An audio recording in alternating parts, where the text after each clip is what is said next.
राम नामियों ने बताया कि हमारे पूर्वजों ने 150 साल पहले बता दिया था, इसी तिथि पर बनेगा श्री राम का भव्य मंदिर। 150 साल पहले हमारे पूर्वजों ने बता दिया था कि अयोध्या में श्री राम मंदिर में प्राण प्रतिष्ठा शुक्ल पक्ष एकादशी से त्रयोदशी के बीच होगी। 22 जनवरी को श्री रामलला की प्राण प्रतिष्ठा अयोध्या में हो रही है। उसकी तिथि हमारे पूर्वजों ने पहले ही बता दी थी। हमारा मेला भी इसी तिथि में भरता है और अद्भुत संयोग है कि श्री राम के भव्य मंदिर में रामलला की प्राण प्रतिष्ठा इस समय हो रही है। पता नहीं क्या है इस तारीख में जो पंडित बता रहे हैं, वहीं हमारे पूर्वजों ने भी बताई।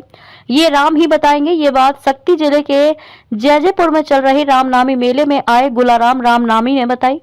गुलाराम और उनके साथी बताते हैं कि पूर्वजों की कही बात पूरा होने से हम लोग बहुत खुश हैं। रामनामी मेले के बारे में बताते हुए खमरिया से आए श्री मनहरन रामनामी ने बताया कि हर साल इसी तिथि में मेले का आयोजन होता है। एक साल महानदी के इस पार और एक बार महानदी के उस पार। मनहरन ने बताया कि 150 साल पहले से हम लोग भजन गाते आए हैं। पहले छोटे भजन गाते थे। 15 साल से बड़े भजन की शुरुआत हुई। सरसकेला से आई सेजबना ने बताया कि मैं बचपन से भजन गाती हूँ। 7 साल से राम नाम गुदवाया है। मेरे माता पिता भी भजन गाते थे। ये चौथी पीढ़ी है जो भजन गा रही है। राम नाम की महिमा अपरंपार है। जिस परिसर में ये सब भजन गा रहे हैं उस परिसर में भी उन्होंने राम नाम लिखवा लिया है। अपने घर में राम का नाम लिखा है, वस्त्रों में राम का नाम लिखा है। रामनामी राम के नाम के उपासक हैं। रामनामियों ने कहा कि किसी भी रूप में राम को भजो, चाहे गेरुआ पहनकर भजो, चाहे मुंडन कराओ, लेकिन भेदभाव ना करो, छल कपट ना करो, यही उनका संदेश है। मेला परिसर के 3 किलोमीटर के दायरे में मांस मदिरा नहीं। गुलाराम बताते हैं कि मेला परिसर के 3 किलोमीटर के दायरे में मांस मदिरा निषेध है। जैसे लोग मंदिर में जूता छोड़कर जाते हैं, वैसा ही हम मानते हैं कि हमारे हृदय में राम का वास है। हमने शरीर के हर अंग में राम का नाम लिखा है, तो हमने ये संकल्प लिया है कि हम अपने शरीर को दूषित नहीं कर सकते, इसलिए मांस मदिरा से परहेज करते हैं। इसके साथ ही हम छल कपट से भी दूर रहते हैं।